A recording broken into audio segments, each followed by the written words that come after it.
Every living organism on this earth, whether plants or animals, reproduce their own kind. This process is called reproduction.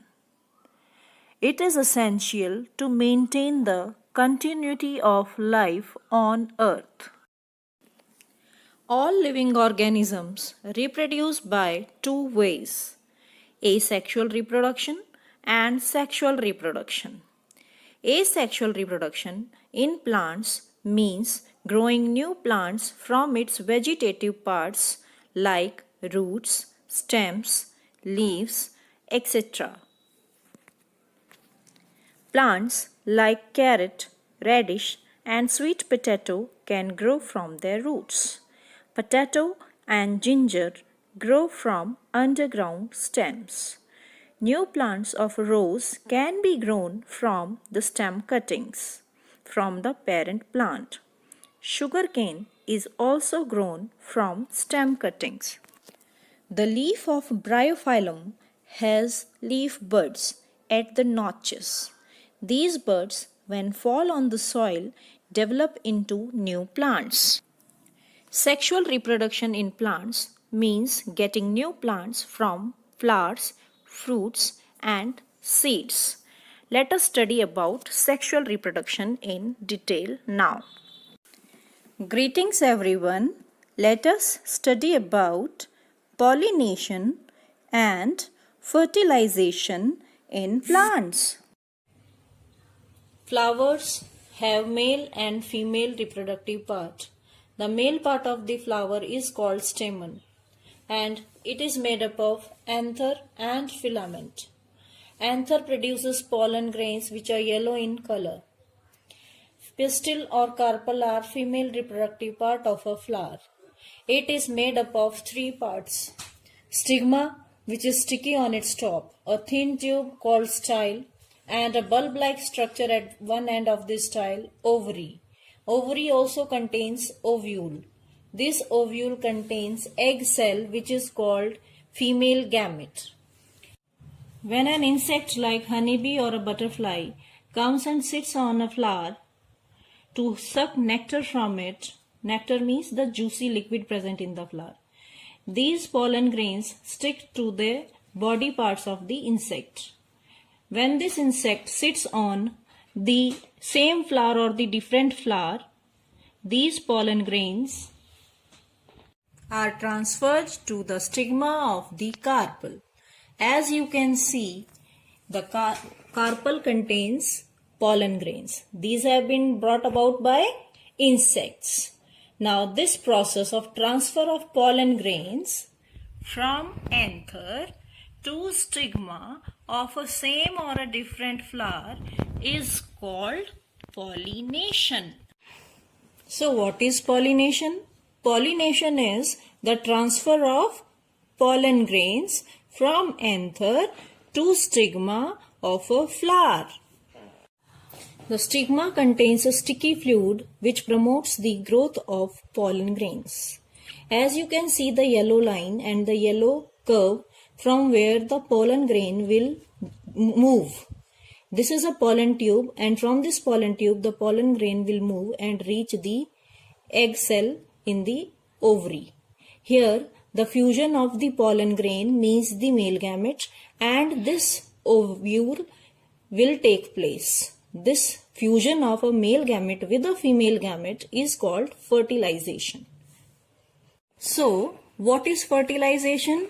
Fertilization is the fusion, means joining of a male gamete, means the pollen grain, with the female gamete, means the egg cell. So the fusion of the egg cell, female gamete, and the pollen grain, male gamete, is called as fertilization. Let us study about the structure of a seed. A seed has an outer covering called seed coat. This seed coat protects the internal parts of a seed. There is an embryo present inside the seed, which is also known as a baby plant. There is cotyledon, which stores food for the growing embryo. On the basis of number of cotyledons present in a seed, the seeds are of two types. Dicot seeds means there are two cotyledons. Monocot seeds means there is one cotyledon. In general, pulses have dicot seeds and cereals have monocot seeds. The carrying away of seeds and fruits to faraway places by wind, water, or any other agent is called seed dispersal. The process by which seeds grow into a new plant is known as germination. Seeds do not grow into a new plant unless they get favorable conditions. The favorable conditions are water, air, and proper temperature. When a seed gets favorable conditions, it starts sprouting.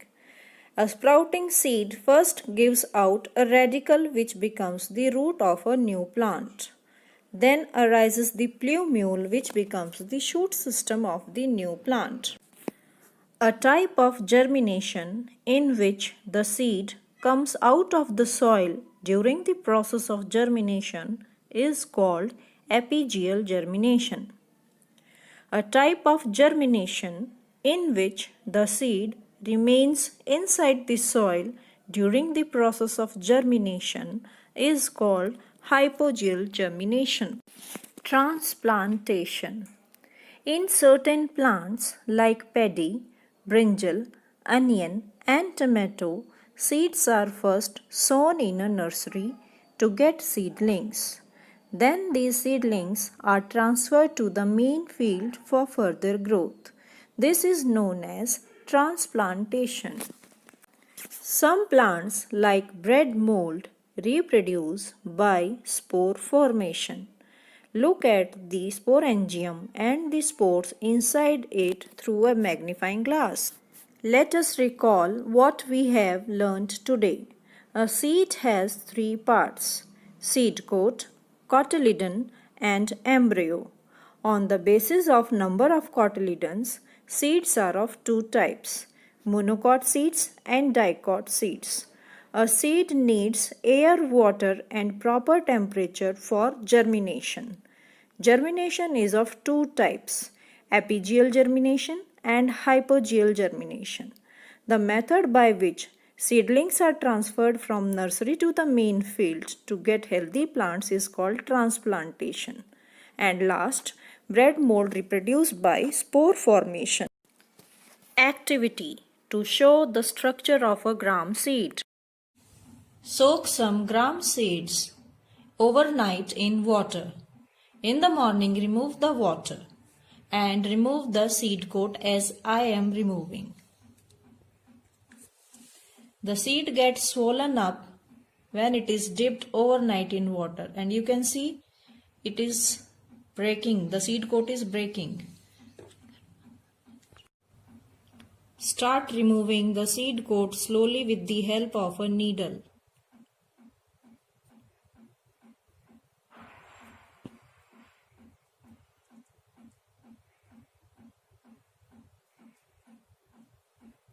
This is the seed coat.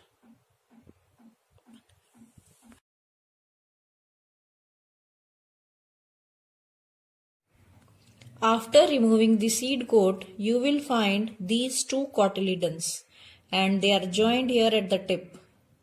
This tip is actually the embryo.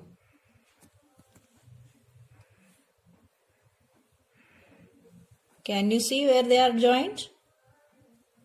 This is embryo.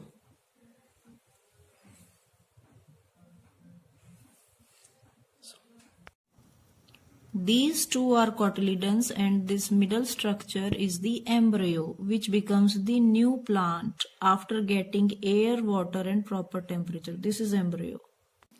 Seed coat protects the internal parts of the seed. Cotyledon stores food for the growing embryo and embryo becomes the new plant.